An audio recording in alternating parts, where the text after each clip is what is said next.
কয়েক বছর আগে এই দুজনের সম্পর্ক ছিল সাপে নেউলে। তারাই এখন যুক্তরাষ্ট্রের সর্বোচ্চ নীতি নির্ধারণী পর্যায়ে একসঙ্গে কাজ করতে সম্মত হয়েছেন।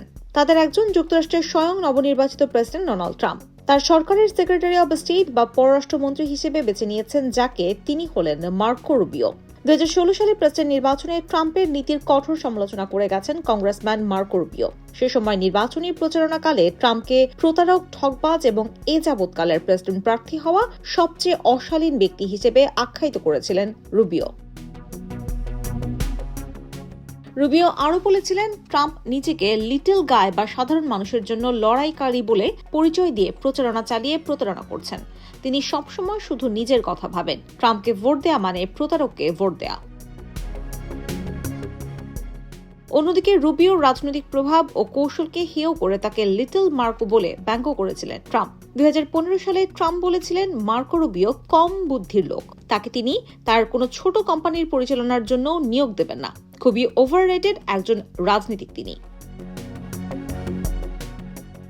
কিউবান বংশোদ্ভূত রুবিওর সঙ্গে এমন দাকুড়াল সম্পর্ক ট্রাম্পের, অথচ এবারের নির্বাচনে ট্রাম্পকেই জোরালো সমর্থন দিয়েছেন রুবিও। ট্রাম্পের পক্ষে প্রচারণাও চালিয়েছেন।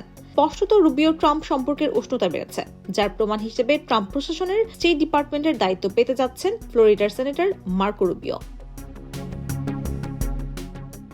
এক প্রতিবেদনে 3টি সূত্রের বরাতে এই তথ্য জানিয়েছেন নিউ ইয়র্ক টাইমস, যদিও এই সিদ্ধান্ত এখনো চূড়ান্ত হয়নি।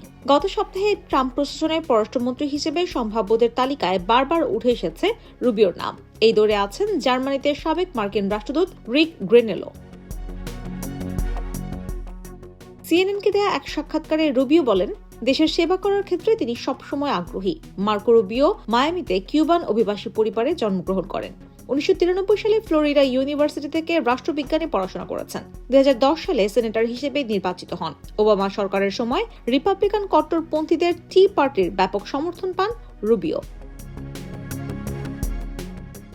IBTV USA, new York.